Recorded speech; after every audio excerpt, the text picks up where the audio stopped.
Hello, Sir Sigit, and everyone who's listening to this presentation. Before our group jump into the main presentation, I would like to introduce how does the global food crisis look like amid the COVID-19 outbreak. So, in the next slide, there is an illustration of the global food crisis before pandemic, and specifically in 2019. In fact, the last year's food crisis was the worst crisis compared to the previous 4 years, considering the high number of people that suffered from hunger and classification of the crisis level that is very alarming. So the crisis in 2019 was in phase 3, which requires an urgent action. So the next slide, I'll explain to you how does a global food crisis look like during a global pandemic. So as already mentioned earlier, the food crisis has been there before pandemic, and coronavirus outbreak is the major cause of today's high number of people suffering from food crisis. However, the COVID-19 tragedy has impacted the situation to become worse. So the second point is that early this year, media outlets showed an empty grocery stores and hinting at potential food shortages due to panic buying. And then the next event is that people in food crisis often weak health conditions which can affect their body immune. So this can lead to being vulnerable when fighting the COVID-19 disease. And the last impact will be how the food prices are driven up during COVID-19. And this is gonna give a huge impact on countries with high level of food crisis, such as the Democratic Republic of Congo, the Sudan, the Syrian Arab Republic, and Yemen. This is data of the food crisis from the end of 2019 until now. COVID-19 accelerates the risk of food crisis in two ways. With government-imposed lockdowns, poor and unemployed families are running out of money to buy food, even where it is still available. The virus has also deeply disrupted global trade in food. In some countries where many borders have been closed, freight lines cannot move food, and living stock rotting in depots. One of the cases is in Yemen. The food that is available is too expensive to purchase for family who have the economy is in shambles, and many people have lost their sources of income. Many of items included in Mercy Corps' humanitarian food basket, including flour, sugar, and vegetable oil, have surged in price. For example, wheat flour is almost 120% more expensive before the crisis. So that are the reasons why food crisis in pandemic is increasing. Natural causes of food crisis means all the causes that come from the nature. In this context, we talk about the climate change. Climate change can trigger a food crisis. As global surface temperature increase, there will be more droughts and increase the storm intensity. This can lead into natural disaster such as floods, droughts, land fires, and others that could damage the agricultural land. When agricultural land is destroyed, food production will be disrupted, and people will face difficulties in getting foodstuffs, and there will be food shortage where the amount of food doesn't balance with amount of people. This can lead into the worst part, which is food crisis. Recently, China's President Xi Jinping highlighted the problem of food crisis that threatened his country due to the massive floods that hit southern China. In fact, Xi Jinping has asked his people to stop wasting food, as the floods destroyed thousands of hectares of agricultural land, which already account for 70% of rice production in China. As a result, dozens of farmers have lost money. Food prices in China threaten to rise and disrupt the food supply chain. With this problem, people access to fulfill their food needs will be hampered and create food crisis. The impact of the COVID-19 pandemic harms many fields, specifically on economic level. The International Monetary Fund had informed that the impact of the coronavirus could cause a social crisis and put the global economy under serious pressure in 2020. The economy is one of the things that have the most impact in every country. If the economy in a country is unstable, then the goals of country cannot be achieved and make its citizens more likely to experience misery. What is economic shock? Economic shock is an unexpected event or event that can affect economic activity positively and negatively. Economic problems will cause all of the effects of which extend to all economic cycles starting from unemployment, consumption, and inflation. 135 million people are facing a crisis of hunger or worse. And also this pandemic could destroy livelihoods and food security, especially for people who work in the agricultural sector and informal workers.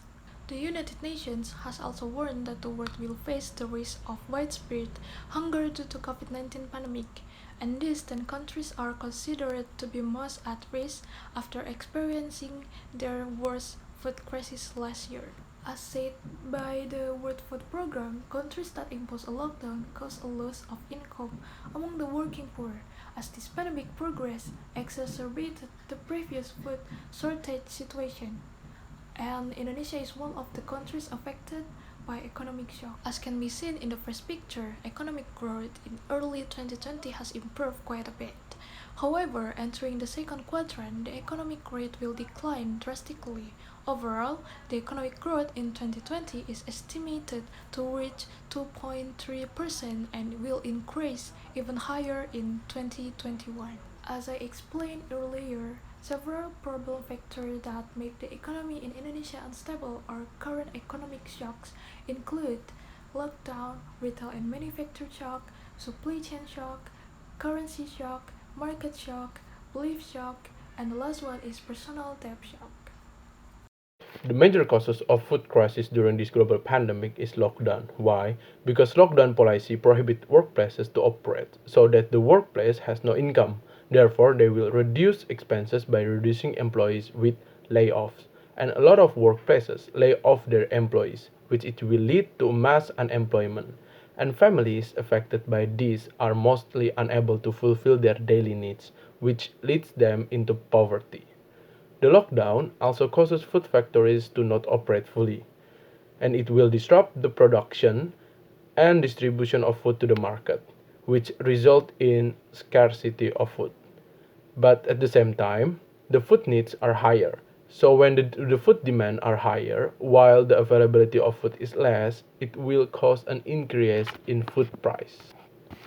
Lockdown also cut off the supply chains of foodstuff in certain regions, so that people who depend on their food needs from this food supply will suffer from hunger.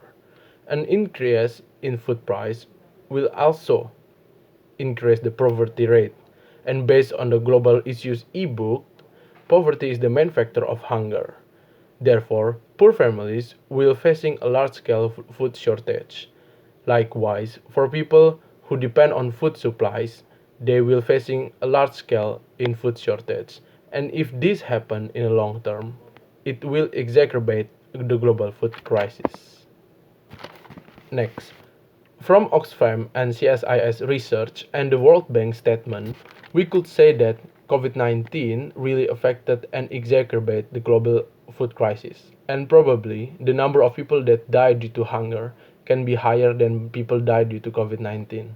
And it will make the UN really hard to achieve their SDGs goal number 2, which is zero hunger.